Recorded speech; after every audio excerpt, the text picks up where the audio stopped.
Yo, what's up guys? Kuya Rene Boy here. Welcome back sa channel ng mga swabe. For today's video, meron na naman akong i-share sa inyo na work from home. Okay? Lalong-lalo na sa mga gusto ng virtual assistant job. Meron akong na-discover na niche na napakaganda at hindi pa ganun ka-saturated. Imbis na makipagsiksikan tayo sa general VA na trabaho, okay, sa mga naghahanap ng virtual assistant na trabaho, pwede nyo itry yung niche na to.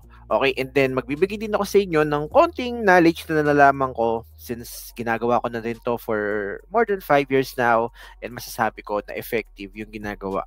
Hindi Kuya Rene Boy. Syempre, alam niyo naman, pagdating sa niche na to, matik yan Kuya Rene Boy. So yun guys, bago ko i-share yan, comment naman kayo sa baba ng work from home kung naghahanap ka ng work from home job. Okay, comment sa baba work from home dahil marami pa tayong paparating na contents. Puro work from home. Okay, sa mga naghahanap ng home-based job, ito talaga yung perfect platform para sa inyo. Okay? So yun lang guys, no, hindi na natin ito patatagalin kasi alam ko naman marami talaga sa inyo ang gustong-gusto ng convenience. Okay? Especially, lalo na nung nakaraan, tag-ulan, di ba? Ang hirap humanap ng masasakyan, baha, minsan malilate tayo sa traffic kasi ang hirap, di ba? Transpo natin. So yun guys, dito sa niche na to, pwede po kahit beginner at kahit wala po kayong experience sa pagiging virtual assistant. Okay? So, hindi ko na ito patatagalin. Bago tayo mag-push dito sa ating topic for today, make sure guys na nakasubscribe kayo kasi marami akong i-upload na hiring. Alam nyo naman, pag kada hiring, mabilis lang mapuno yung mga stats natin. And itong ginawa natin noong nakaraan, all about, what do you call this? Yung internship sa Renaissance, mamaya pagkatapos ng video, i-welcome ko kayong lahat sa internship na yan. 100% free din yan. Pwede po kayo mag-join para makapag-start na rin kayo ng work from home career ninyo. Okay? So yun guys, ang tinutukoy ni Kuya Rene Boy ngayon ay walang iba kundi ang isang pagiging YouTube manager. Ayan guys, maraming hindi. Kasi bihira lang kasing pinag-uusapan. And yung mga marunong na sa ganitong niche or sa ganitong industry, hindi nila masyadong sinishare yan. Kumbaga gini-gatekeep nila yan para alam nyo yun, sila-sila lang yung kumikita sa mga ganitong uri ng niche. Pero kung tutuusin guys, kapag inaral niyo yung mga bagay-bagay tungkol dito, kayang-kaya nyo rin gawin yan.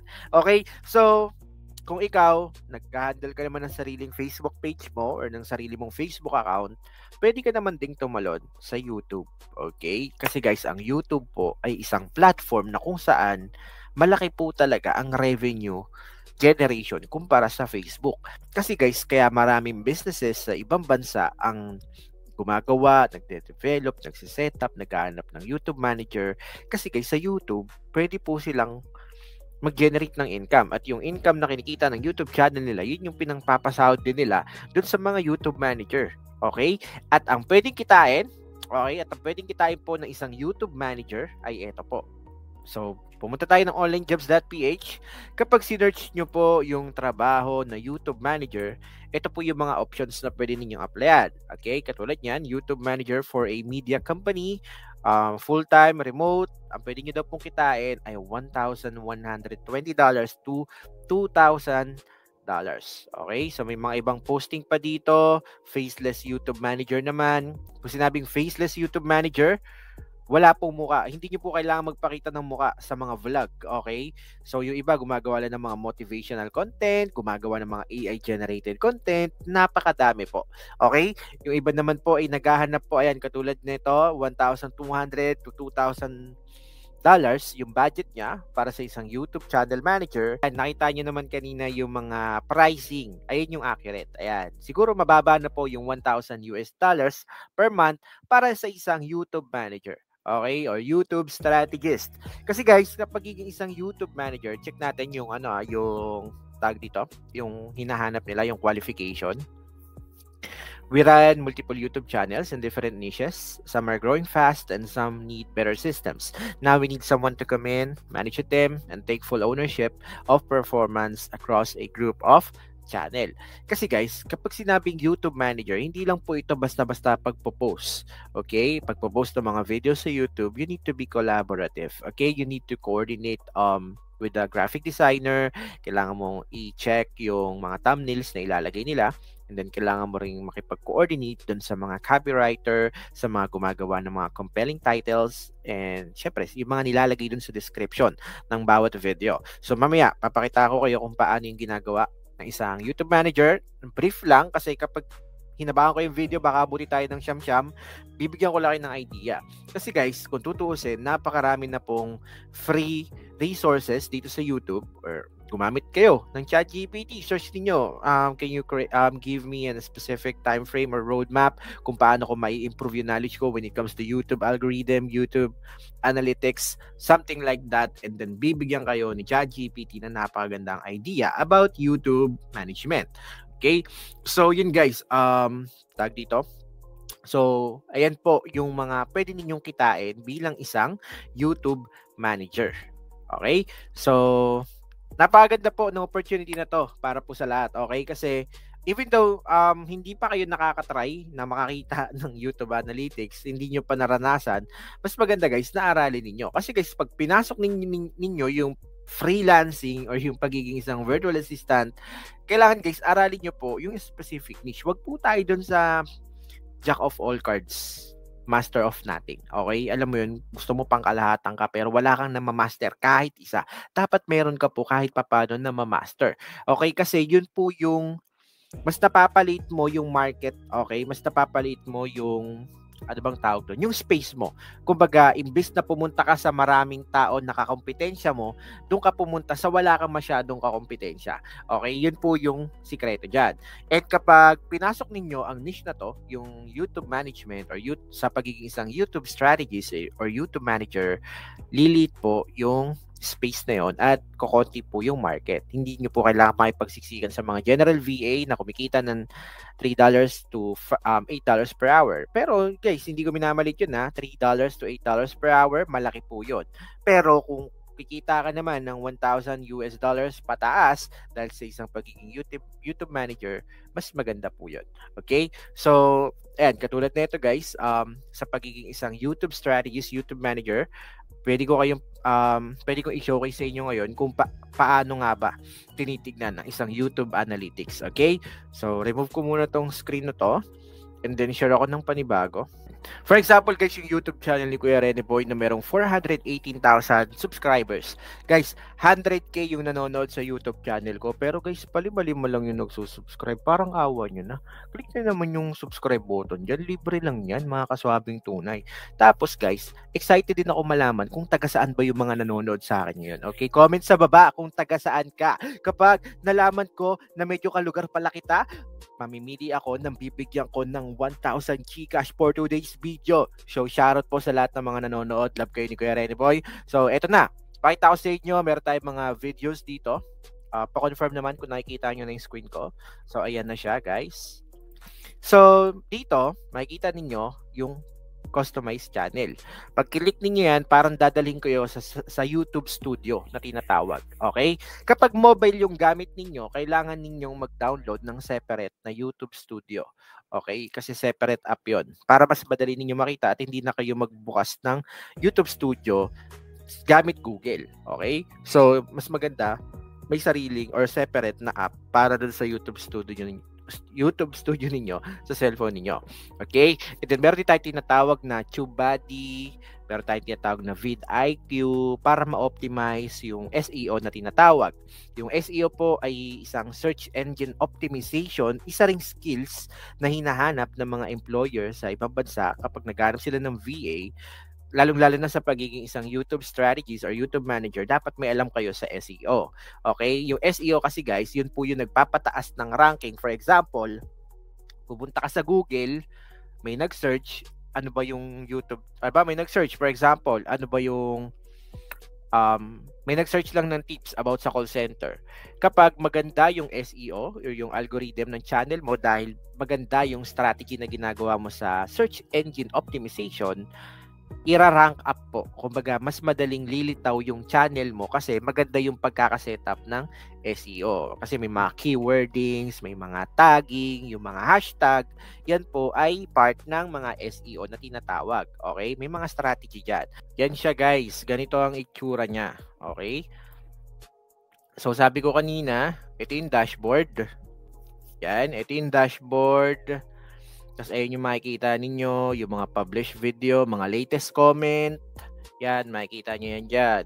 Sa content naman, pwede ninyong i-edit yung mga videos ninyo. Makikita nyo rin yung mga real-time views, real-time comments, and likes and dislikes. Okay, dito naman sa analytics, makikita nyo yung parang overview ng content ninyo, kung good ba yung mga yung performance ng YouTube channel ninyo. As of now, meron tayong 219,000 visitors or views sa ating YouTube channel and may estimated revenue na $436. And then dito naman sa audience, makikita mo rin, sa audience yan, makikita mo kung gaano kadami yung nanonood at yung nagsusubscribe, and then makikita mo yung mga performing videos.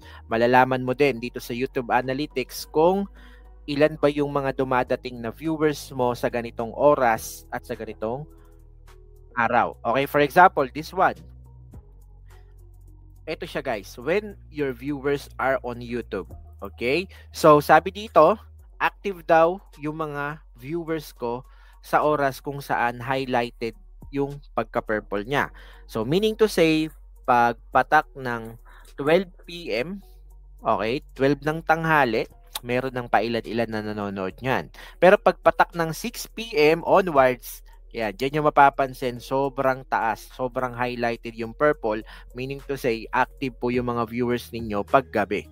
Okay, so ayan may idea na kayo ng konti sa analytics. And of course, yung mga channel na pinanonood din ng mga followers mo.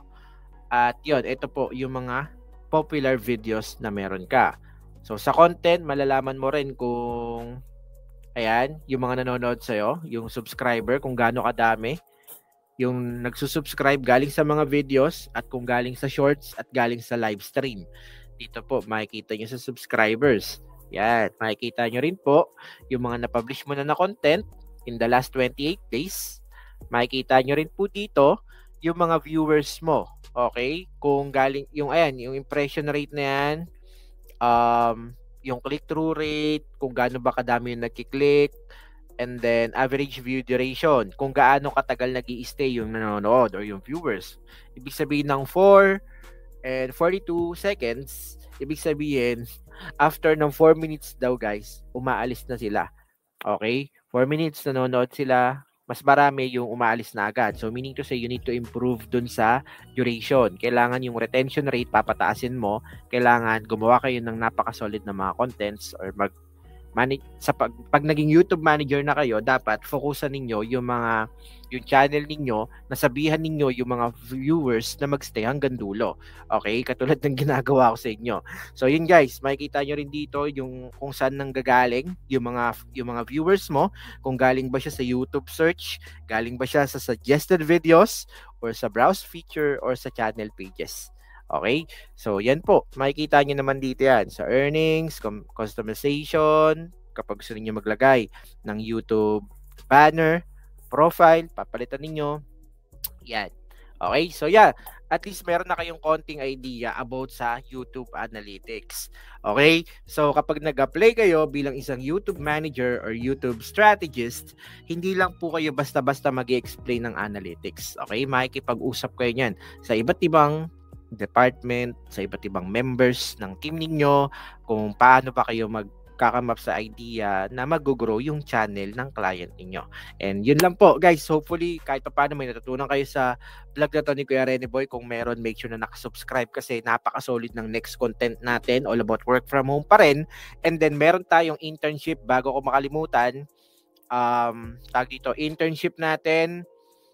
Ito po ay purely commission-based at the beginning, pero may mga chances or may mga work from home opportunity na maa-unlock kapag natuto po kayo. Okay? Sa lahat ng mga gustong mag-apply, welcome na welcome po. Ilalagay ko na lang yung link dyan sa description sa baba. I-click nyo na lang po yan para makapag-apply kayo. And then yun, hopefully ito na yung maging start ng work from home journey ninyo. At sa mga gusto maging YouTube manager, and kung nafe-feel niyo na, Kuya Rene Boy, parang kaya ko pala maging ganyan, maging YouTube manager, comment sa baba, I can be a YouTube manager. Okay? So, pwedeng-pwede nyo itong itry guys sa sarili ninyo. I'm telling you, kapag gusto niyo ng part 2, gawan natin ng video, i-guide ko kayo, tuturuan ko kayo. Lahat yan libre, hindi ko ipagdadamot sa inyo, okay? And syempre, ang kapalit niyan, subscribe lang, masaya na si Kuya Rene po. Let's go guys, meron palang bagong FB page, follow nyo na lang, okay? So yun guys, bye everyone, kita-kits sa next video natin. Hindi ko na mahanap yung end recording. Ito na, nakita ko na. Bye everyone, kita-kits sa next video. Subscribe. Okay?